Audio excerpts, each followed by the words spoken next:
Hello everyone, আসসালামু আলাইকুম। সবাই কেমন আছেন? আশা করব যে যেখান থেকে আমার ভিডিও দেখছেন অনেক ভালো এবং সুস্থ আছেন।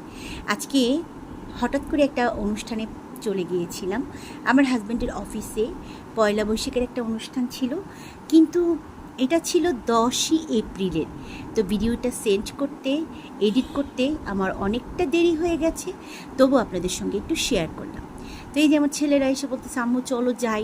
তা আমি আবার ওর বাবার জন্য অপেক্ষা করছিলাম, ওর বাবা আসবে তারপর আমরা ভিতরে ঢুকবো। তো অনেকক্ষণ ধরেই ওর বাবার অপেক্ষা করতে করতে দেখে বাবা চলে এসেছে। তো আমরা ভিতরে গেলাম।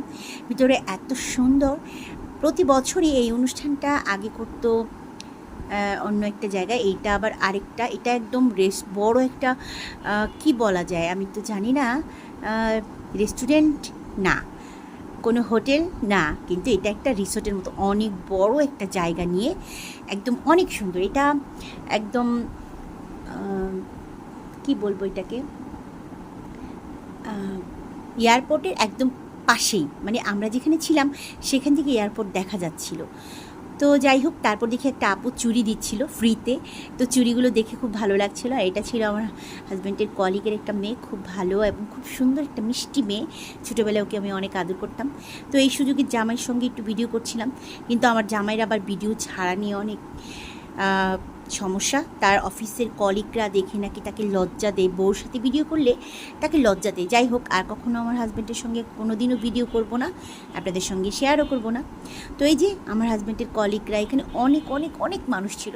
আমার কাছে মনে হয়েছিল যে হয়তো 2-3 হাজার 5 হাজার লোক হইতে পারে, কারণ অনেক লোক ছিল। প্রথম ফ্লোর, দ্বিতীয় ফ্লোর, তৃতীয় ফ্লোর, মানে ফ্লোরে ফ্লোরে এত এত মানুষ ছিল যা বলার বাইরে। আর এটা এত বড় একটা জায়গা জুড়ে এত সুন্দর একটা অনুষ্ঠান হচ্ছিল। তো সব ভিডিও আমি করতে পারিনি। তারপর খাওয়া দাওয়ার পর্ব শুরু হয়ে গিয়েছিল, পুতুল নাচ দেখেছি, অনেক অনেক মজা হয়েছে। তো প্রতি বছর এই অনুষ্ঠানটা একটা খোলামেলা জায়গায় হতো, এবারই এরকম বন্ধ ঘরে হয়েছে, কিন্তু খুব ভালো হয়েছিল। এখানে এসি ছিল, কোনো রকম কোনো কিছুর কমতি ছিল না। তো পুতুল নাচ দেখে খুব মন ভরে যাচ্ছিল।